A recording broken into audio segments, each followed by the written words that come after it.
Do you want a high performance team? Well, recent research from McKinsey & Co. clearly defines that alignment is such an important factor when it comes to high performance and high performance teams. And there are 6 factors that we're going to discuss today around alignment. But alignment cannot be achieved without high levels of trust within a team. And we're looking here down at respect, recognition, receptivity, disclosure, straightforwardness, honesty, keeps your commitments, and then seeks excellence. If trust is low, then what you're going to find is those team members will be unable to have those robust conversations that they need to have to achieve high levels of trust. And it goes into the evolution of high performance teams. Research done by Bruce Tuckman around forming, storming, norming, and performing, in which I'll talk about later.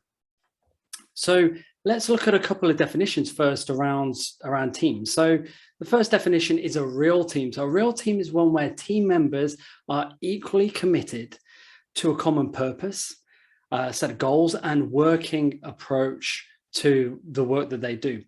And they keep themselves accountable. Essentially, alignment is really a key for this one. Number 2 is a high performance team. They have all the characteristics of a real team, but the team members care deeply for the success of one another and their personal growth and success. So high performance teams really care about each other and they trust each other to a really high level.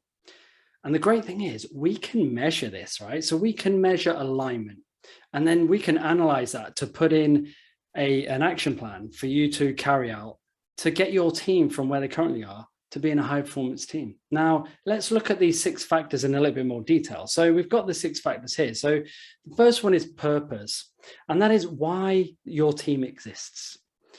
The second one is values, and that's how you behave within the team. Third one is vision. So where would we like to be in 2 to 5 years? Where is the vision? Where is the destination we're going towards? The next one is goals. And that is, how will we measure our success, right? The next one after that, number 5, is around priorities. You know, what is the one most important thing that we need to be doing today to get us closer to our goals?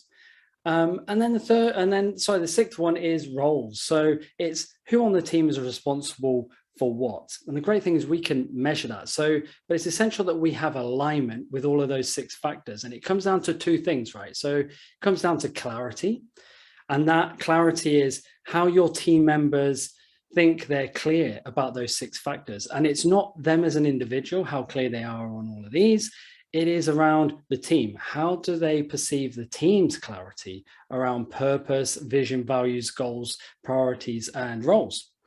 And the second one that we can measure, it's around approval. And that is to the degree which the team members they personally approve of each of those factors. Essentially, it's, do they have buy-in to your team, right?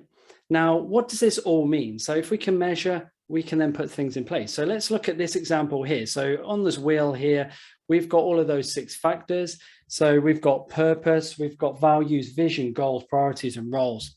Now, on the inside there, that colored piece, that's your team. So those are the aggregate score of your team members on the clarity and approval that they have on all of those 6 factors.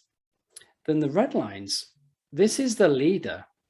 So this is where the leader sits in clarity and approval for each of those different factors. Now, if we have a look at this one, for example, and I see this quite a lot when it comes to teams and team development, is the leader here has really clear on the vision, okay? And they have approval. They approve of the vision, they know what it is, and they're heading towards that.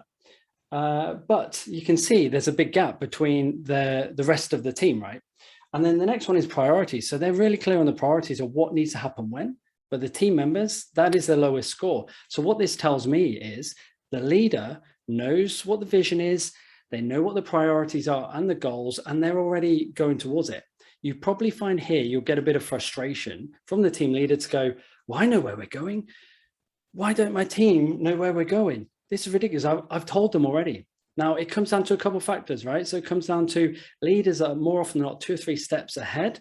they've been invested in the vision. Maybe it's a restructure, reorganization, merger acquisition. They can already see the future, but they've not communicated that well enough to your team, to the rest of the team members. So that's what that says.